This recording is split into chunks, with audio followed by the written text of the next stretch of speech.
Well, good evening, ladies and gentlemen. How we doing? Spectre here on the broadcast for Midnight Rider tonight. Good to have you aboard. Tonight on the broadcast, we're going to talk a little bit about Fukushima.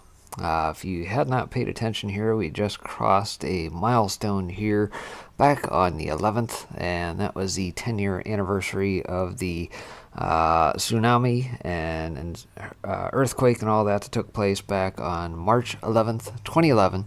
A lot has happened since then, a lot more to the story since, and that's exactly what we're going to cover here on the broadcast tonight. So we'll see you back here momentarily on the other side.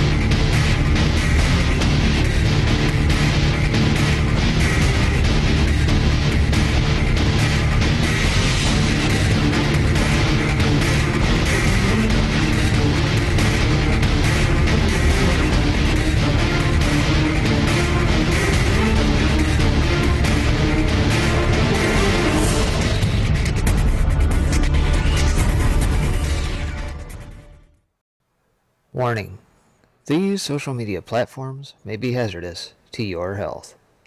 Censorship kills. Pain coming. This has been a PSA by Breaking Spectre. Alright, welcome back everybody. Like I said, tonight on the broadcast we're going to talk a little bit about Fukushima. We just crossed over the 10-year anniversary. A lot has been said about it. A lot hasn't actually been said about it over the 10 years. There's been a lot of media blackouts and things of that nature that have taken place since. Don't know what all exactly we'll cover in that regard here tonight by way of some of the articles that I've covered or brought up. But nonetheless, there is a lot to be said in that. How has life changed since? Are things back to normal? Are things safe at this point? What about aquatic life? How are they dealing with the melted down rods, things of that nature? That's precisely what we're going to cover here on the broadcast here tonight. So without further ado, let's just get into it, and we'll start off with an article out of France 24 dating back now to the 11th. Japan mourns Fukushima victims on the 10th anniversary of earthquake and nuclear disaster. And so this was actually on the anniversary 10 years later now. Japan fell silent on Thursday to mark 10 years since the worst natural disaster in the country's living memory, a powerful earthquake, deadly tsunami, and nuclear meltdown that traumatized a nation. A minute's silence was observed across the country at 2:46 p.m. local time, 5:46 Greenwich Mean Time, the precise moment a 9.0 magnitude earthquake hit off the northeast coast on March 11th, 2011. Around 18,500 people were killed or left missing in the disaster, most of them claimed by the towering waves triggered by one of the strongest quakes ever recorded. The ensuing nuclear meltdown at the Fukushima Daiichi nuclear plant blanketed nearby areas with radiation, rendering some towns uninhabitable for years and displacing tens of thousands of residents. Speaking at a ceremony in Tokyo's National Theater, Emperor Naruhito said the unforgettable memory of the tragedy persisted a decade on. Many of those afflicted, in spite of their having suffered from unimaginably enormous damage, have overcome numerous hardships by helping one another, he added. And I'll let a little of this play through here. Okay, we'll see what happens here. Well, for more on this, let's cross now to Tokyo to speak with France 24's Justin McCurry. Justin, an official memorial is set to take place shortly, although, of course, COVID restrictions mean the scale won't be quite what it would have been otherwise. 10 years have now passed since that fateful day. The scars still very much present for many, as we heard in that report just there.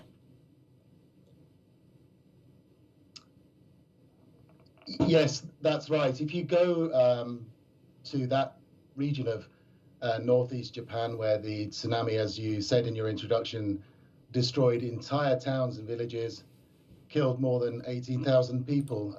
It does look a great deal different. Of course, all the debris was cleared away in the months after the tsunami, and then the rebuilding effort began. What strikes you when you go back there these days is that the entire coast is blanketed in these rather tall concrete seawalls. They're, of course, there to prevent loss of life if the region is hit by another tsunami. The areas near the coast have been turned into public spaces, things like parks, public buildings have been rebuilt, and housing has been rebuilt, of course, on higher ground. So on the surface, much has changed. But as you said, the survivors of what was one of the worst tsunamis in Japan's history, in a country that's had its fair share of powerful earthquakes and tsunamis, those wounds haven't healed. And so today, this is the second anniversary that Japan has marked in the midst of the COVID-19 pandemic. There will be a slim down ceremony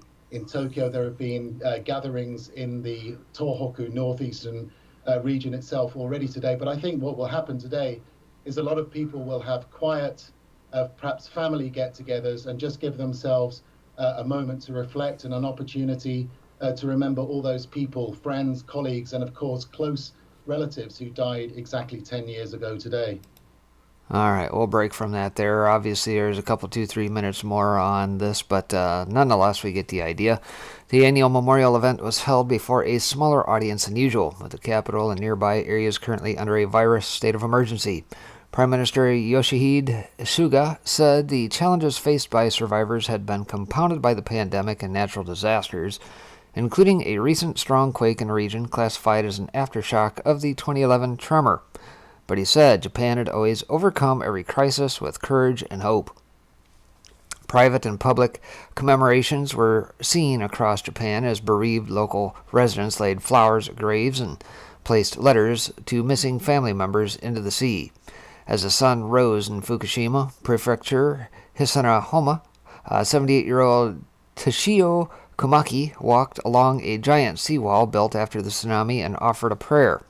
Around 60 people were killed in Ohisa, one of the districts adjacent to the beach, when tsunami waves of 7 meters washed ashore, wiping away everything but a tiny shrine. Kumaki's eyes filled with tears as he remembered the disaster. It was really scary. Tributes and condolences poured in from around the world, with everyone from UN Secretary Antonio Guterres to singer Lady Gaga offering their thoughts on the anniversary. People died before my eyes. Searches for those still missing are taking place this week as loved ones refuse to relinquish hope of finding them even a decade on. The chances of success may appear slim, but just last week the remains of a woman missing since the tsunami were identified, and what her surviving son described as a chance to process his emotions and move forward. The disaster is being marked just 2 weeks before the Olympic torch relay kicks off in Fukushima Prefecture, nodding to efforts to cast the event as the Reconstruction Games. The pandemic has cast a long shadow over the Olympics, forcing their unprecedented year-long postponement, but the government and organizers are hoping the relay will bring the spotlight back to the region. A decade on, the disaster has shaped Japan's preparations for natural disasters, with many towns along the coast building new or higher seawalls. Evacuation routes and plans have been refined and improved in a country that regularly deals with disasters ranging from typhoons to earthquakes.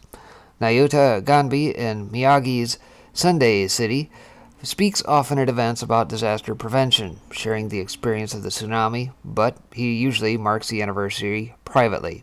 It's the day when I lost my classmates. People died before my eyes. March 11th is a day that I hoped would never come again, the 21-year-old told AFP recently.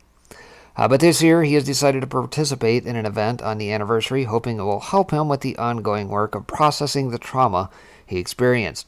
For others, the anniversary will be a moment for private reflection on a tragedy that continues to reverberate. And here we see some of the photos net via tweet here. Sean Gleason, I had taken it for granted before the disaster that I have my family and that tomorrow will come just like today, one woman told AFP at the time, after spending 3 days searching for a missing son. But it's actually a miracle. We should make the most of every single day. So that's the article out of France 24 marking the anniversary. Moving forward into SOT, we have this. Fukushima radiation did not damage health of local people, UN says. That's interesting. Is that to be believed? I don't know. Let's read on. The radiation caused by the nuclear meltdown in Fukushima a decade ago has not damaged the health of local people, according to a UN report. Gillian Hirth, chairwoman of the UN Scientific Committee on the Effects of Atomic Radiation, UNSCEAR for short, said that no adverse health effects among Fukushima residents have been documented that could be directly attributed to radiation exposure from the accident in March 2011. UNSCEAR said the latest findings supported a 2013 report on the health impact of radiation released after 3 reactors suffered meltdown at Fukushima Daiichi nuclear power plant. The latest report was released as Japan prepared to mark 10 years since a powerful earthquake triggered a tsunami that killed more than 18,000 people and triggered the worst nuclear crisis since Chernobyl, a quarter of a century earlier.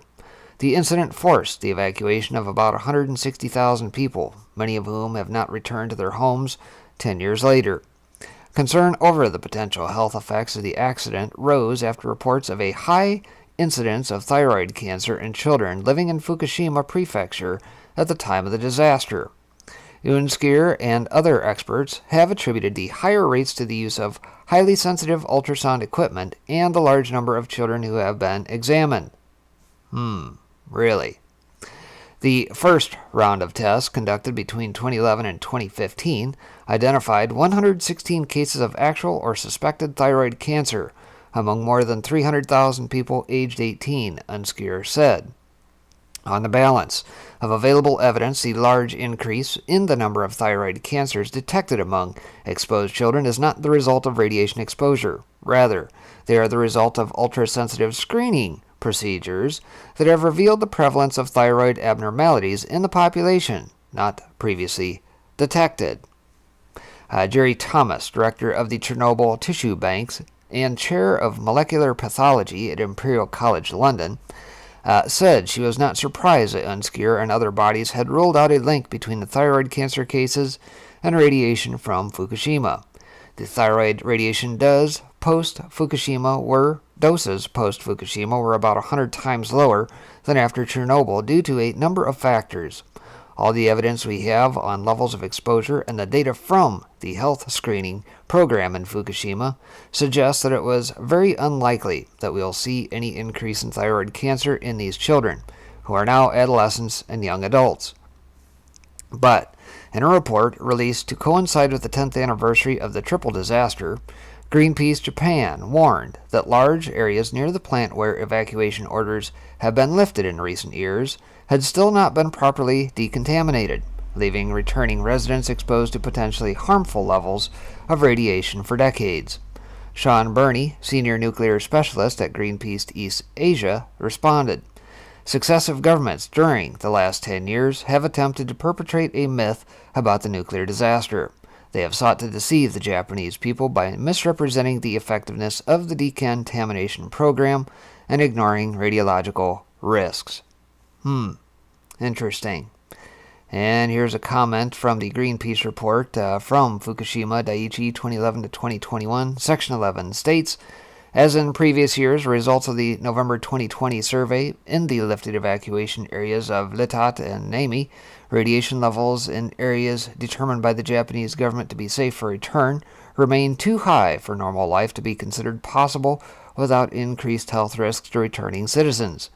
The forests of Fukushima remain long-term sources of contamination, and in our latest survey, we measured variation in levels of radiation in zones around houses in both Litate and Nami that cannot be explained by radioactive decay of cesium-137. 1 decade after March 2011, we are in the early stages of the impact of this disaster.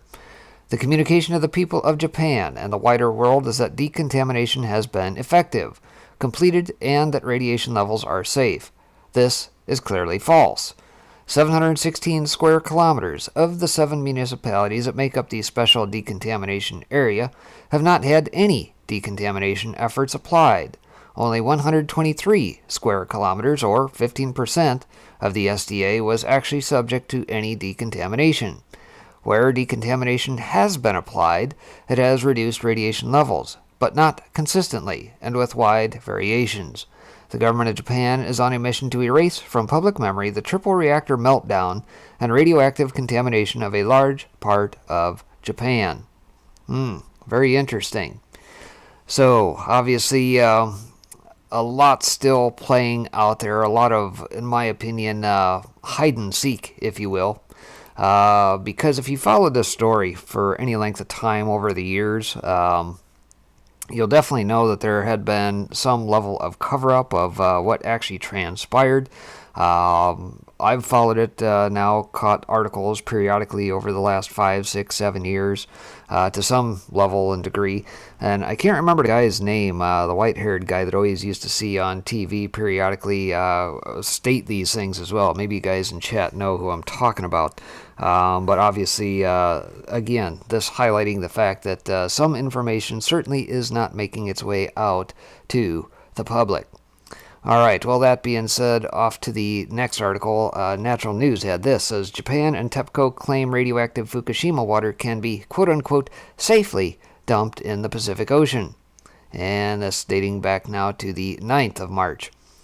The government of Japan plans to release more than 1 million tons of water contaminated by the Fukushima Daiichi nuclear power plant disaster into the Pacific Ocean, despite intense opposition from local fishermen and environmental groups around the world. And I guess before I continue, I'll pause right there and say, if you remember back to about 2011 time frame when this was playing out, a lot of folks were questioning whether or not the radioactive waters and that were going to have any impact on aquatic life, and it likely did. I think we did see on the coast of Canada down through the west coast. I seem to recall people taking readings of higher levels of radiation in the water. I do recall that there was aquatic life that had kicked up on the various beaches, things of that nature. And so here we see now, almost a decade later, people still raising, and rightfully so, major concerns as to whether or not perhaps radioactive water should indeed be released into the ocean. What is going to happen to aquatic life at that point? Good questions. Fukushima was the site of a triple nuclear meltdown following a tsunami and earthquake in 2011. The contaminated water, which is currently stored in more than 1,000 tanks, will start being released in 2022 in a decades-long plan that will send the radioactive water into the ocean. The operator of the plant, Tokyo Electric Power, TEPCO, has estimated that all of the available tanks will be completely full by next summer. The water, which was mixed with water used to stop 3 damaged reactor cores from melting, amounted to 1.23 million tons last September and is reportedly growing at a rate of 170 tons per day. A processing system is being used to remove highly radioactive substances from the water, but it is incapable of filtering out everything. For example, tritium, a radioactive isotope of hydrogen, cannot be filtered out, among other substances. So, environmental groups, fishing industry opposed to dumping. Environmental groups have accused the Japanese government of seeking the fastest and most affordable solution at the expense of the environment. They also claim that the government's focus on the relatively less harmful tritium is a clever way to divert attention away from other, more dangerous radioactive elements that remain in the water after filtering, such as strontium, ruthenium, cobalt, rhodium, and iodine. The country's suffering fishing industry is also worried. Neighboring South Korea, which has already banned seafood imports from the area, has also voiced concerns, calling discharging the water a grave threat to the marine environment. Demand for fish from the area overall has fallen to just a fifth of its level before the disaster. Adding to the concerns is the fact that TEPCO has decided not to allow independent testing because of quote-unquote safety concerns related to storing and transporting the radioactive water. Groups like Citizens Nuclear Information Center and Greenpeace believe this is merely a cover-up of the true extent of contamination.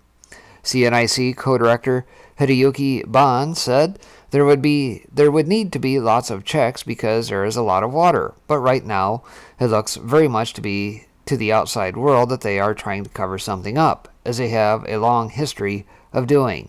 It certainly doesn't add up that the water is too dangerous to test, yet somehow not too dangerous to dump into the ocean? The move is destroying what little faith people had in the Japanese government's ability to handle emergencies and be forthcoming about the extent of the problem. If they had nothing to hide, it stands to reason that it would be in their best interest to provide samples that back up their claims about the water's contamination levels. The radiation levels in the sea off of Fukushima were millions of times higher than the limit set by the government of 100 becquerels at the time of the accident, and radioactive substances are still being detected not only off Japan's coast, but also as far afield as the west coast of the U.S., although the concentrations are said to be below the World Health Organization's harmful level limits. Scientists note that there is still some risk. Nuclear Free Future Foundation's Horst Hamm told Deutsche Welle that a single becquerel that gets into our body is enough to damage a cell that will eventually become a cancer cell. A European Parliament study reached a similar finding, saying that even the smallest possible close dose carries a small cancer risk, and cancer rates are high in the area surrounding the nuclear processing plant at Sellafield in northern England. The total amount of radioactivity just discharged into the sea over the years there is considered equivalent to that released of the Fukushima meltdown. Very interesting. So, obviously, radioactive isotopes in the water have the potential to cause cancer. Isn't that interesting?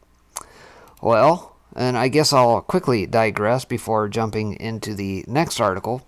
I want you to think for a second about what we see playing out here by way of COVID, right? How many of you are doing the research behind the scenes on all of these various vaccines, especially the ones that are of the mRNA type? Okay, what do those mRNA types do for those who have studied this? Do they not potentially change your DNA makeup by chance? Do some research on that. I talked about this a little bit on the last broadcast, and I'm going to have a lot more to say about that in upcoming broadcasts as well.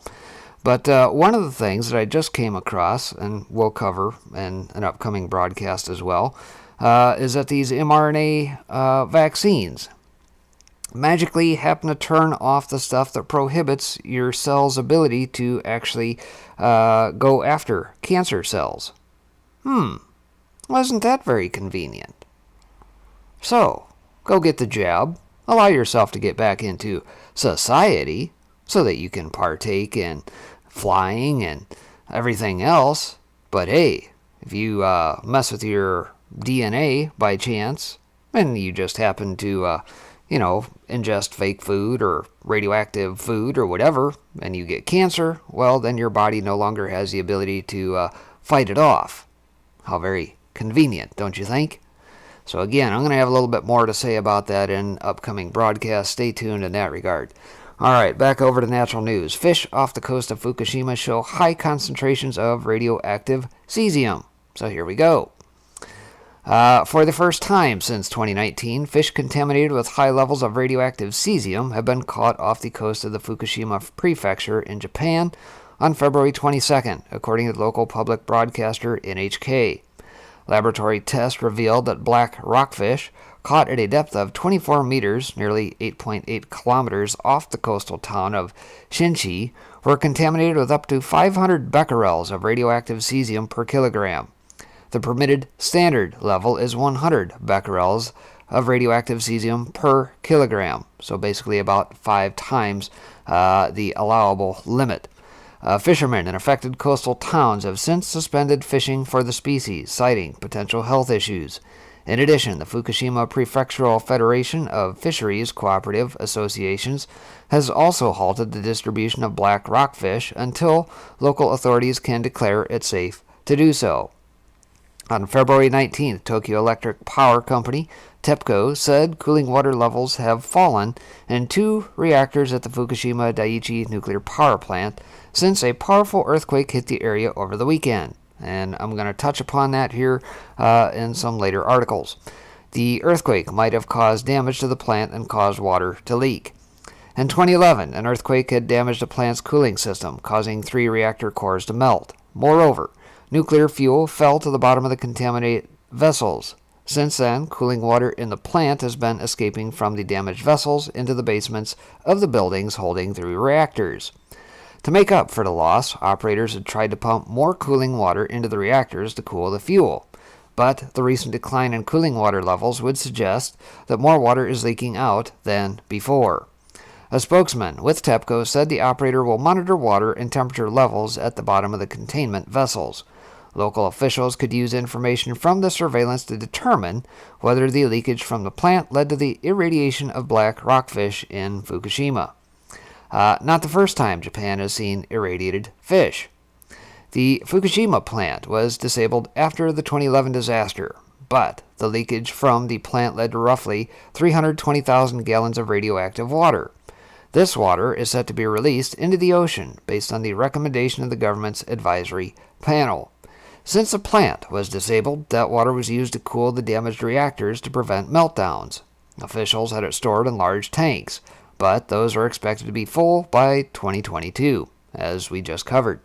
If released, radiation in the sea off Fukushima might rise to dangerous levels and poison fish and other marine animals. Radiation levels in that area are already millions of times higher than permitted levels. In fact, reports of irradiated fish being caught in Fukushima are not new.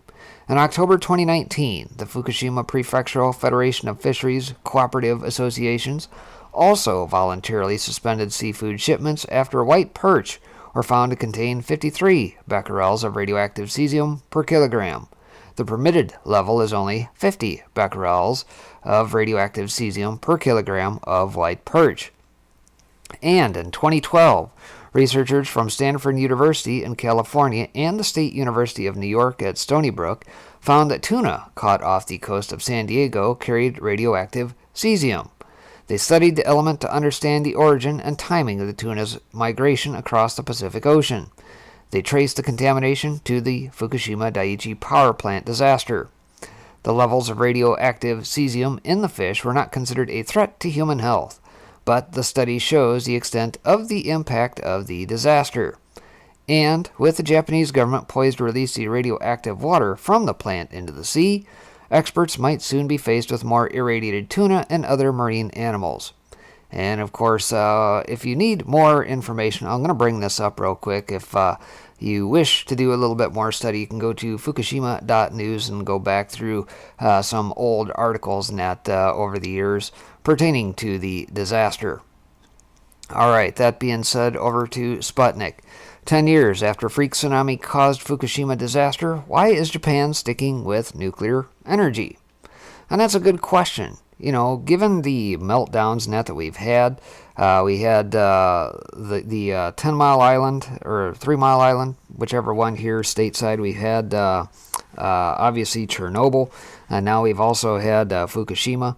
Heck, just in the last couple years, they've finally decided, with Chernobyl, for example, they built a big dome over the stinking thing to help contain some of the irradiation and that has come out of that.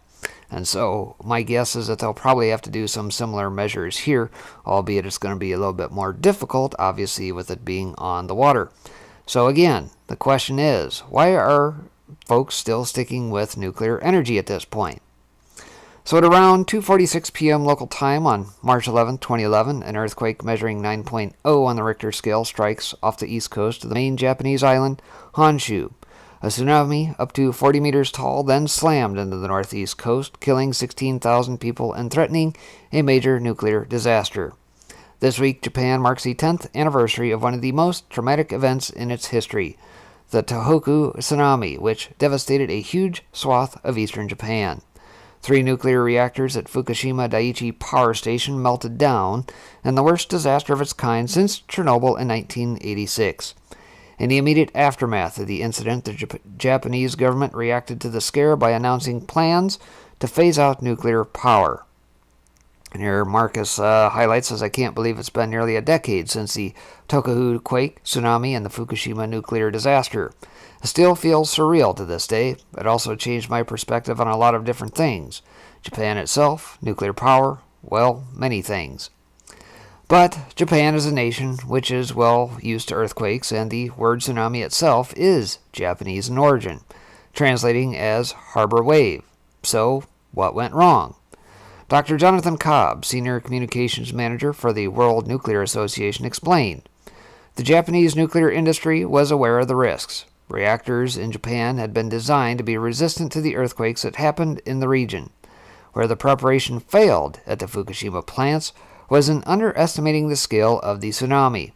The defensive seawall was not high enough to protect the plant. This was a failing not only at Fukushima Daiichi, but across the northeastern coast, where flood defenses and emergency plans proved ineffective against the tsunami. And it says Dr. Cobb said the tsunami knocked out 3 diesel generators providing backup power at Fukushima Daiichi, and added, without power, the plant operators could not operate the cooling systems, and it was this that was led to the considerable damage to the reactors. By way of contrast, the Onagawa plant, to the northeast of Sendai, faced an even larger tsunami wave, but suffered only minor damage because it was built with higher sea defenses. The tsunami hit the prefectures of Iwate, Miyagi, and Ibaraki in Fukushima just before 3 p.m. on the 10th of March, 2011, and at around 7:30 p.m., the Prime Minister Naoto Kan declared nuclear emergency status, and at 10 p.m., the government began evacuating people living within 3 kilometers of Fukushima Daiichi. And here we see from that time period, tsunami zone coming up next week on March 11th. We mark 10 years since the Japan earthquake and tsunami, a devastating event, and the largest earthquake since the 2004 M9.1 Northern Sumatra earthquake and tsunami. And there we see that marked March 5th there. Says another nuclear power station, Fukushima Daini, survived because the height of the tsunami there was only 9 meters, compared to 14 meters at Daiichi, and workers were able to shut it down safely. Dr. Cobb said, while there was still considerable damage to the plant at Fukushima Daini, more systems remained operational. One high-voltage line remained operational, supplying power to the central control room, allowing operators to continue to monitor the plant. Earlier this month, the operator of Fukushima Daiichi, TEPCO, said it had finally removed spent uranium fuel rods from the fuel pool at the damaged number 3 reactor. And here we see another tweet from the IAEA. Next week marks 10 years since the Fukushima Daiichi NPP accident. This accident reinforced the importance of having safety standards, guidelines, and rules of procedure in place at nuclear facilities. See what we do to ensure nuclear installation safety. And they provide the link there. The operation lasted almost 2 years and followed the removal of more than 1,300 fuel rods from number 4 reactor fuel pool, which was completed in 2014. According to Japan's Nuclear and Industrial Safety Agency, 770 petabecquerels of radioactivity was released, which is around 15% of the radioactivity released from Chernobyl. Dr. Cobb said, because radioactive isotopes can be detected at extremely low levels, far below those that would have any impact on human health, it has been possible to trace minute amounts of radioactivity over long distances. But the most significantly impacted area was a region up to 30 kilometers to the northwest of the plant, where prevailing winds blew radioactive material. And there's a picture from October 12th, 2017 of the plant in question. Unlike Chernobyl, where hundreds of workers and firefighters were exposed to high levels of radiation, at Fukushima there were no cases of acute radiation syndrome, ARS, and not a single employee died from exposure to radiation. Of the 160,000 people who were evacuated in Fukushima Prefecture, only 40,000 have not been allowed to return to their homes. And here a tweet from TEPCO says the current situation at Fukushima Daiichi NPS. TEPCO has released a video showing the latest decommissioning progress at Fukushima Daiichi NPS and how the working environment has changed since 2011. In the wake of the accident at Fukushima, governments and regulators around the world carried out stress tests to see how they could minimize the risk of such an incident. Existing units have been hardened against extreme external events, and new reactor designs have incorporated these systems, said Dr. Cobb. He said, "Wow, the accident at Fukushima Daiichi has proved costly, and the evacuations has disrupted many, the fact remains that there are not expected to be any observable health effects from the radiation released during or since, for what has been the second most severe accident in the history of nuclear energy. So what happened to the Japanese government's promise to phase out nuclear energy? Naoto Kan, the prime minister who made that pledge, resigned in August 2011, and his Democratic Party of Japan lost the 2012 general election. The Liberal Democrat Party, who have ruled Japan for the majority of the 75 years since the end of the war, soon shelved plans to phase out nuclear energy by 2040. Japan has no oil or gas of its own and has closed down its remaining coal mines. In 2016, the then Prime Minister Shinzo Abe said our resource-poor country cannot do without nuclear power to secure the stability of energy supply while considering what makes economic sense and the issue of climate change. Sound familiar? But in September 2019, in his first press conference after being appointed as Environmental Minister, Shinjiro Koizumi was quoted as saying Japan needed to wean itself off nuclear energy and added, "We will be doomed if we let nuclear accidents recur." And here another tweet via TEPCO says Minister of the Environment Shinjiro Koizumi visited the Fukushima Daiichi nuclear power station. Please find more details at our website. Koizumi, whose father Junichiro is a former prime minister, said, "I would like to study how we will scrap them, not how to retain them." 4 months later, COVID-19 arrived in Japan, and the country was forced to postpone the Tokyo Olympics amid the pandemic. So Koizumi's plans to speed up the closure of Japan's nuclear power station have been put on the back burner. In the meantime, nuclear reactors are starting up again. Dr. Cobb said the regulatory requirements to operate nuclear reactors in Japan have been strengthened significantly. It has set the goal of nuclear supplying around 20 to 22% of electricity by 2030. This will require the restart of almost all the reactors that are still going through the approval process to restart operations. There are also 2 reactors that were under construction at the time of the Fukushima Daiichi accident that should also start up. So very interesting that the plans obviously get shelved as the political winds blow, much the same as what we see here stateside, and perhaps even what we have seen play out via the Texas incident here in recent weeks. That being said, Sputnik also had this: Fukushima nuclear disaster nearly ended the Japanese state. Radioactive waste specialist explains. I hadn't heard that before, but let's get into it. 10 years ago, on March 11, 2011, an earthquake measuring 9.0 on the Richter scale triggered a tsunami that crashed in Japan's Fukushima Daiichi nuclear power plant. The effect of the resultant meltdown will continue to be felt for generations to come, although it could easily have been far worse. Kevin Camps of Beyond Nuclear tells Sputnik.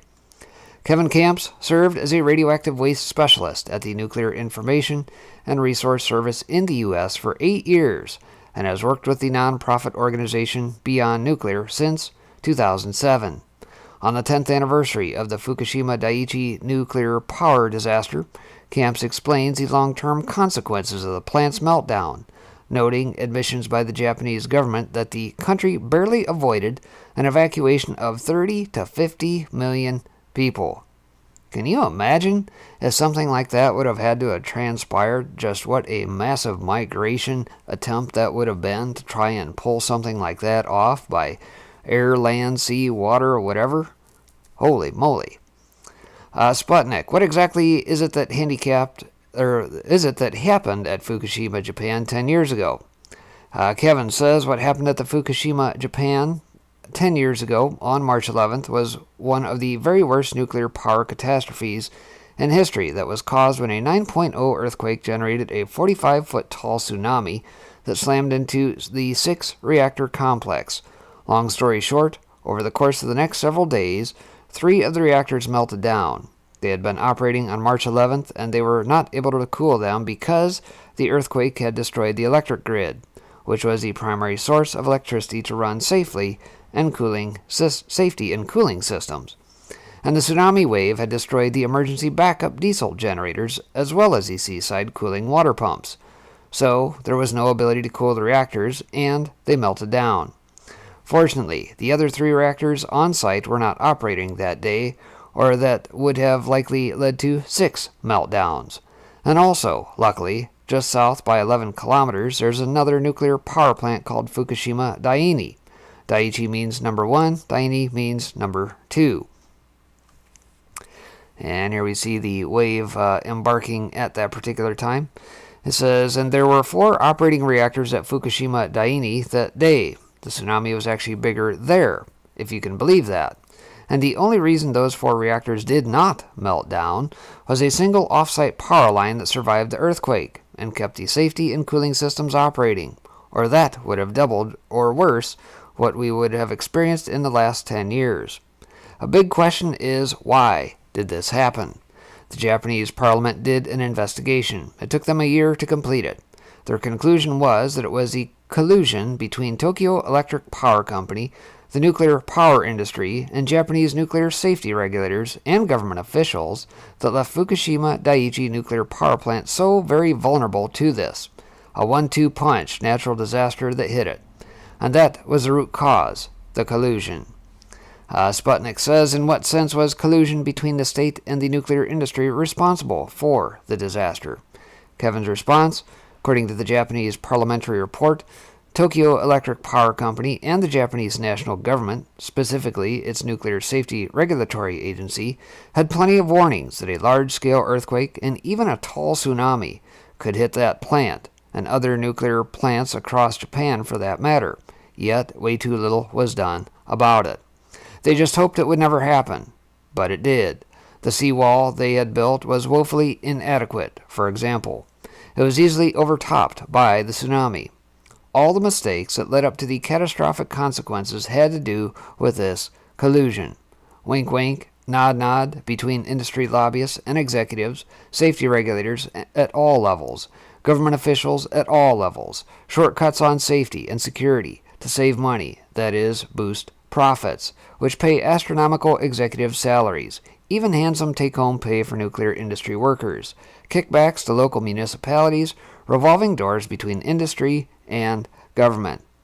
And what's so frightening about that conclusion is that we have such collusion here in the United States, with massive campaign contributions to office seekers and lobbyist expenditures.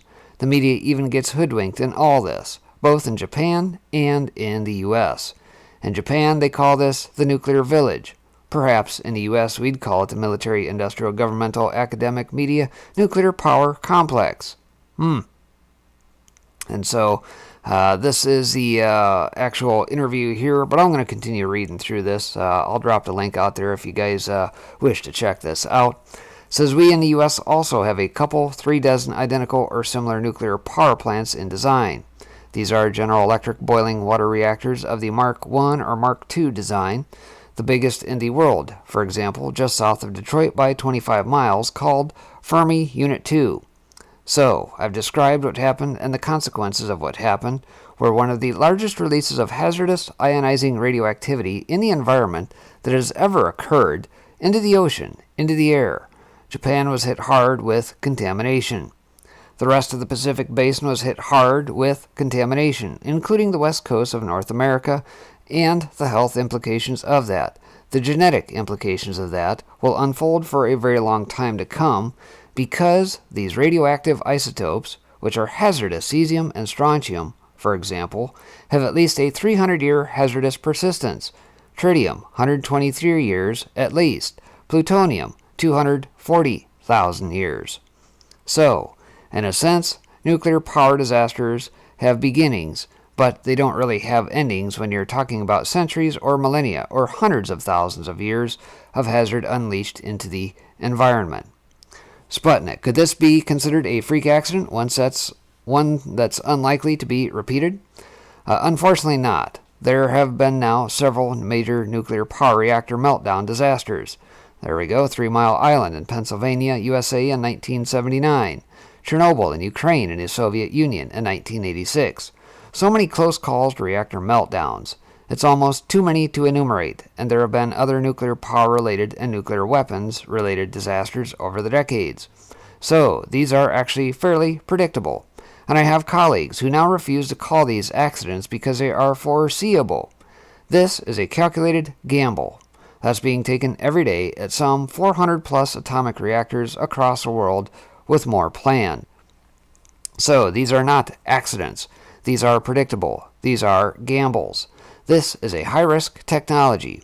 And you know, sometimes there are those who would say that nuclear power is somehow essential to solving the climate crisis.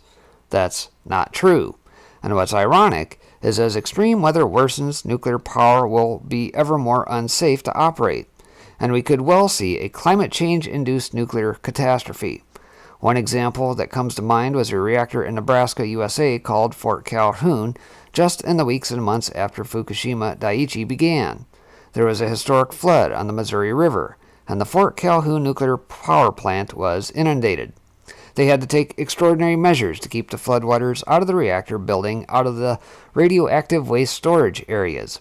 And that reactor never recovered from that climate change-induced disaster that almost led to a nuclear catastrophe here in the United States, back in the spring and summer of 2011.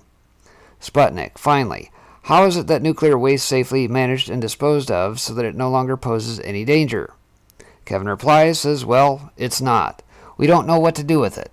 High-level radioactive waste is stored in indoor wet storage pools. That's where the majority of American high-level radioactive waste is stored. What almost happened at Fukushima Daiichi, another lucky break, was that the wet indoor storage pool at Unit 4 nearly caught fire, and it was sheer luck that it did not. And just to give you an idea of what that could have meant for Japan, there could have been 160,000 nuclear evacuees due to the meltdowns, the failures of the containments. If that pool had caught fire, and pools are not even inside containment, the Japanese Prime Minister serving at the time, Naoto Kan, a year after the disaster began, admitted that he had a secret contingency plan. If that pool had caught fire, to evacuate 35 million to 50 million people from northeastern Japan and Metro Tokyo. He said it would have been the end of the Japanese state.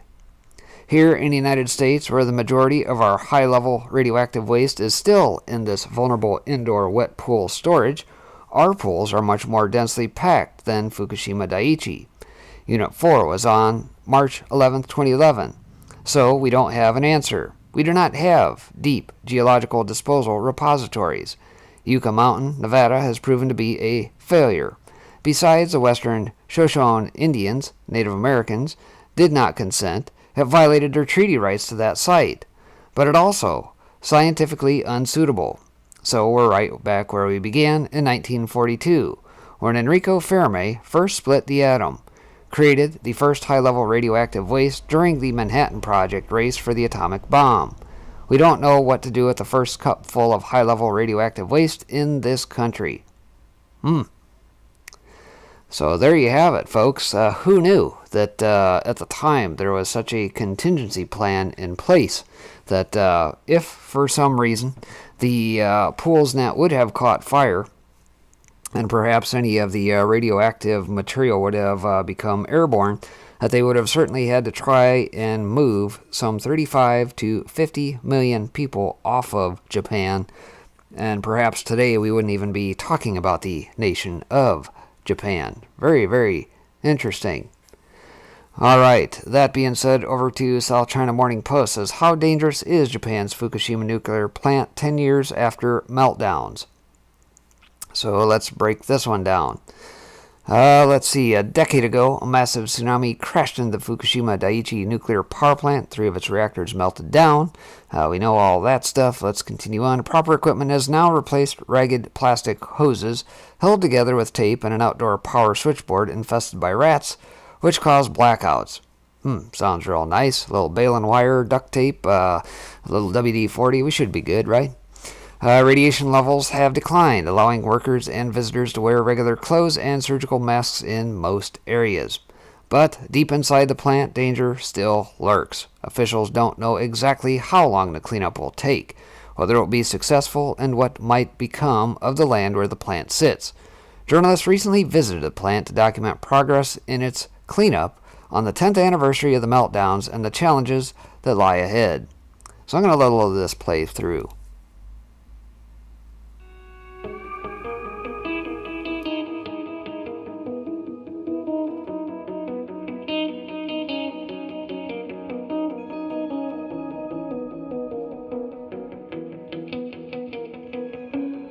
ちょっと前までは正直放射能がすごかったと思うんですけど、今はそんなこともないし、私もたまに週末地元に帰ってるんで、やっぱそうやって少しずつ復興して戻れる環境にはなってきてるんで、やっぱりもしね、この今の時期じゃコロナもあるんでなかなか難しいと思うんですけど、もしコロナも落ち着いたらみんなちょっとね、足伸ばしてちょっと遊びに来ていただければなっていうのはありますね。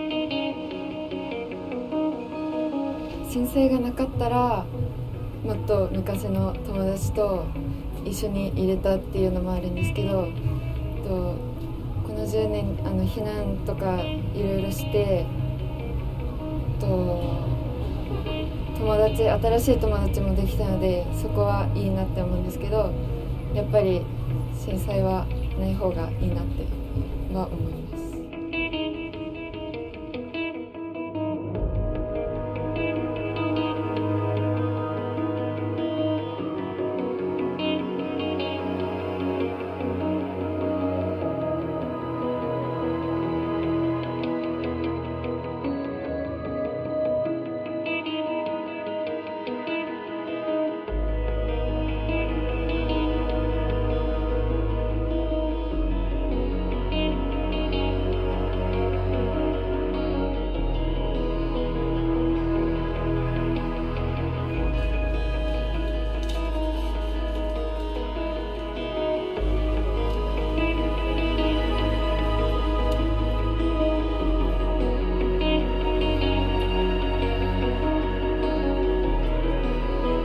漁業関係がね、これから10年どうなるかちょっとまた先行きは不安なんですけどもね、まあ正直今これまだ正直なんか海にまだ水を流すとかいう話も出てますし、まあその後どうなるのか、まあ一応先行きはすごく不安です。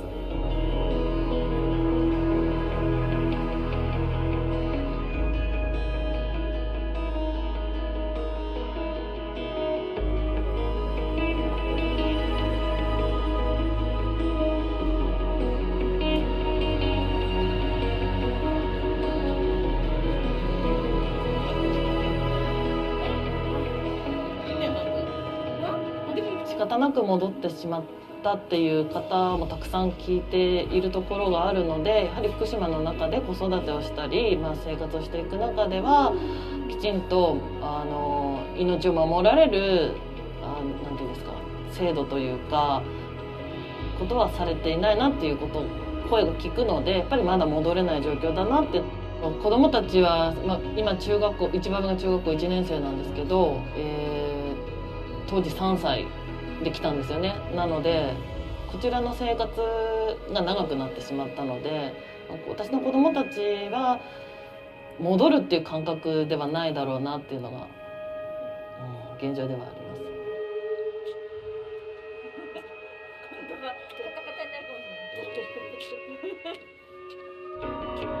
す。震災前はね、俺カメラでもしてたんだけど、ウイドなんていうとかさ、鍵も閉めてガラガラっとこう入っておお飯食ってるなおいっていうような生活だったから、ここに来たらみんな鍵閉まって誰が住んでるか分かんないがかかってしまって、だから震災前の生活環境とはだいぶ違うんだ。子供さんの家庭はやっぱり学校の子供あるしいろいろ考えたら遠のいてしまってるわけだと思うんですね。であれがせめてもう少し早く3年なり4、5年だったらいいかったけど、こう長くいるとね、だったら生まれた子供10歳児なんだから小学校何年生だ、そうなっちゃうんだから、やっぱりちょっと遅すぎる。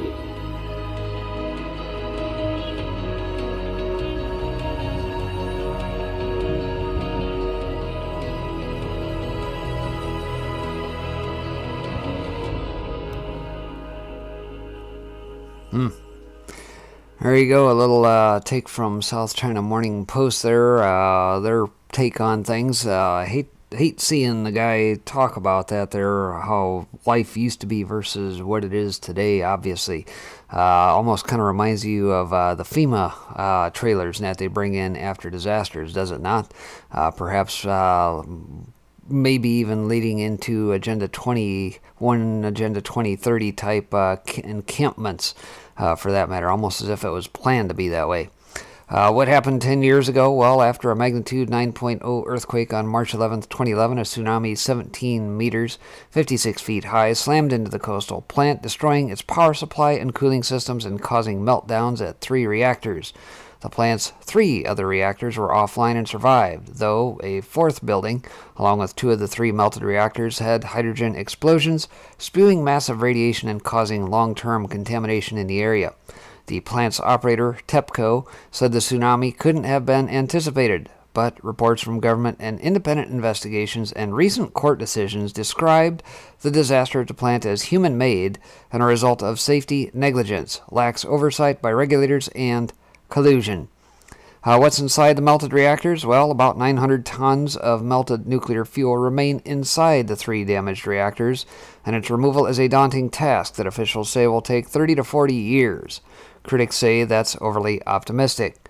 Separate efforts to remove spent fuel from cooling pools inside the reactor buildings were hampered by high radiation and debris and have been delayed for up to 5 years. If the plant's pools lose their cooling water and another major quake, exposed fuel rods could quickly overheat and cause an even worse meltdown. The melted cores in Units 1 through 3 mostly fell to the bottom of their primary containment vessels, some penetrating and mixing with the concrete foundation, making removal extremely difficult. Remote-controlled robots with cameras have provided only a limited view of the melted fuel in areas still too dangerous for humans to go.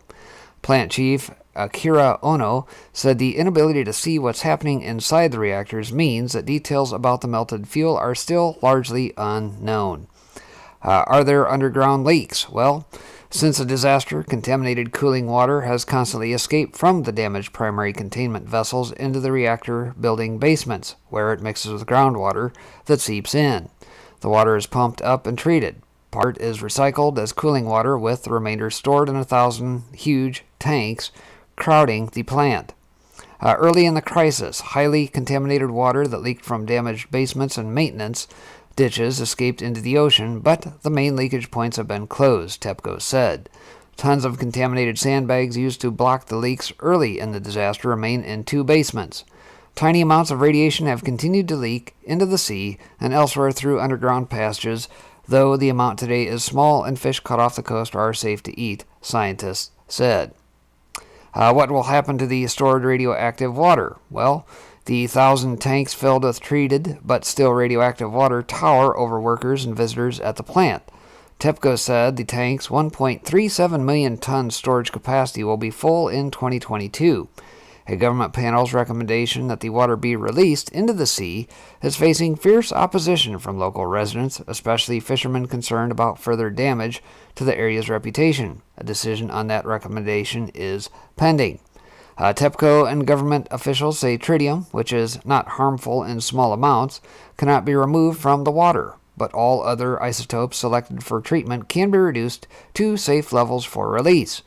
TEPCO has managed to cut the amount of contaminated water to 1/3 of what it used to be through a series of measures. And what's it like to visit the plant?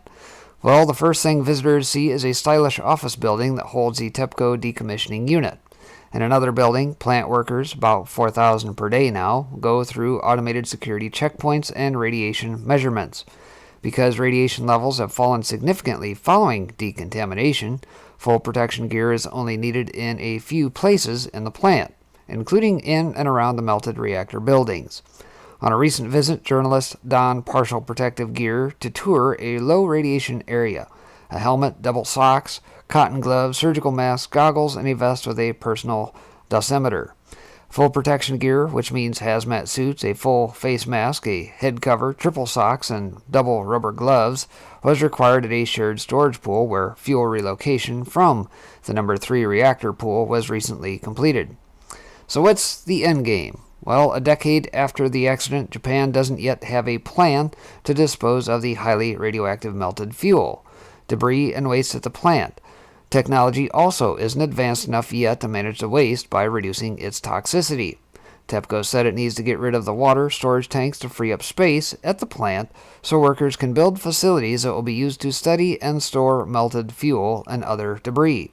There are about 500,000 tons of solid radioactive waste, including contaminated debris and soil, sludge from water treatment, scrap tanks, and other waste. It's unclear what the plants will look like when the work there is done. Local officials and residents say they expect the complex to one day be open space where they can walk freely, but there's no clear idea if or when that might happen. Interesting. So a long ways to go yet, obviously, in the cleanup and remediation. That being said, well, what happens if by chance there are other earthquakes or tsunamis, which, by the way, just so happened to happen on February 21st of this year. So Blacklisted News had this as damaged Fukushima reactors leaking coolant after last weekend's 7.3 earthquake. Again, backing up to not quite a month ago now. So we've got 2 reactors at the wrecked Fukushima nuclear plant in Japan have begun leaking cooling water following last weekend's 7.3 magnitude quake, indicating that the existing damage to TEPCO's Unit 1 and 3 reactors has worsened, according to AP, citing spokesman Keisuke Matsuo. Matsuo said the cooling water level fell as much as 70 centimeters, about 27 inches, in the primary containment chamber of the Unit 1 reactor and about 30 centimeters, or 11 inches, in Unit 3. TEPCO wasn't able to determine any decline in Unit 2 because indicators had been taken out to prepare for the removal of the melted debris, it said. Increased leakage could require more cooling water to be pumped into the reactors, which would result in more contaminated water that is treated and stored in huge tanks at the plant. TEPCO said its storage capacity of 1.37 million tons will be full next summer. A government panel's recommendation that it be gradually released into the sea has faced fierce opposition from local residents, and a decision is still pending, that all according to AP. The leaking water is believed to have remained inside the reactor complex, as there is no sign of any outside impact, according to Matsuo. A powerful 9.1 magnitude earthquake struck off the coast of Fukushima in 2011, causing a tsunami, which destroyed the plant's exterior generators, causing 3 reactor cores to melt, dropping nuclear fuel to the bottom of their primary containment vessels, and causing a massive explosion, which spewed radioactive material as far as Idaho, where drinking water samples showed trace amounts of nuclear isotopes following the disaster. Since the incident, cooling water has been constantly leaking from the damaged primary containment vessels into the basements of the reactor buildings, requiring additional water to be pumped into the reactors to cool the melted fuel, which remains inside of them. The recent drop, however, indicates that more water is leaking following the most recent earthquake, according to TEPCO, which initially reported no abnormalities.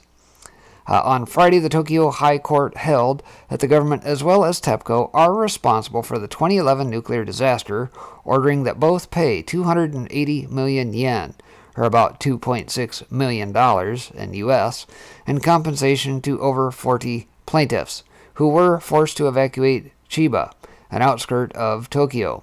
The decision reverses a previous ruling by the Chiba District Court, which exempted governments from liability. Judge Yukio Shirai, however, said that the government should have prepared for such a disaster following a long-term assessment of seismic activities conducted in 2002. Very interesting. So there is actual recourse.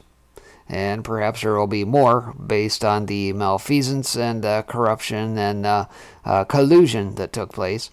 And not to be outdone, this highlights one more. Fukushima nuclear plant seismometers were broken, says operator, and this after the most recent earthquake that took place here back in February. Tokyo, the operator of the wrecked Fukushima nuclear power plant, said on Monday, February 22nd, that 2 seismometers at one of its 3 melted reactors have been out of order since last year and did not collect data when a powerful earthquake struck the area earlier this month. The acknowledgement raised new questions about whether the company's risk management has improved since a massive earthquake and tsunami in 2011 destroyed much of the plant. The malfunctioning seismometers surfaced during a Nuclear Regulatory Authority meeting on Monday to discuss new damage to the plant resulting from a magnitude 7.3 quake that struck the region on February 13th. Cooling water and pressure levels fell in Unit 1 and Unit 3 reactors, indicating additional damage to their primary containment chambers. The operator, TEPCO, has repeatedly been criticized for cover-ups and delayed disclosures of problems at the plant. Regulatory officials asked TEPCO at the meeting why it did not have seismological data from the Unit 3 reactor for Saturday's quake, and utility officials acknowledged that both of its seismometers had failed, one in July and the other in October, and had never been repaired. TEPCO also said that seismometers at all but 2 of the reactor buildings that survived the 2011 disaster were submerged by water from the tsunami and have never been replaced.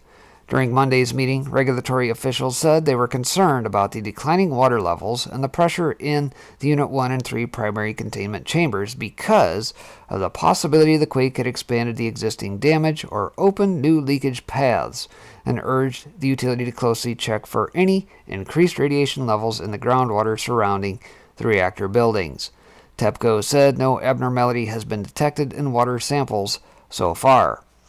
New damage could further complicate the plant's already difficult decommissioning process and add to the large amounts of contaminated water being stored at the plant. Since the 2011 disaster, cooling water has been escaping constantly from the damaged primary containment vessels into the basements of reactor and turbine buildings, where the volume increases as groundwater seeps in. The water is pumped up and treated, then part of it is reused as cooling water, while the rest is stored in about 1,000 tanks. TEPCO initially reported there was no abnormality at the plant from Saturday's earthquake, but on Monday it said about 20 of the tanks had slid slightly due to the quake. A storage container carrying radioactive waste had tilted, and asphalt pavement at the plant was cracked. So, there you have it, folks, in a nutshell. Some of the goings-on since 2011, again, the 10-year anniversary of that now having taken place on the 11th of this year, March 11th. And of course, it looks like the cover-ups continue. The corruption is still there. Things perhaps maybe getting settled in and out of court.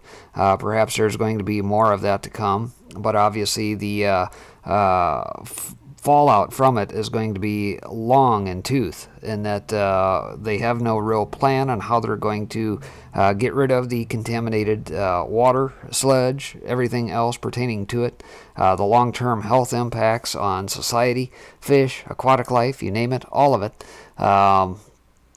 So we got a ways to go, and that's not to say with the way things are going here.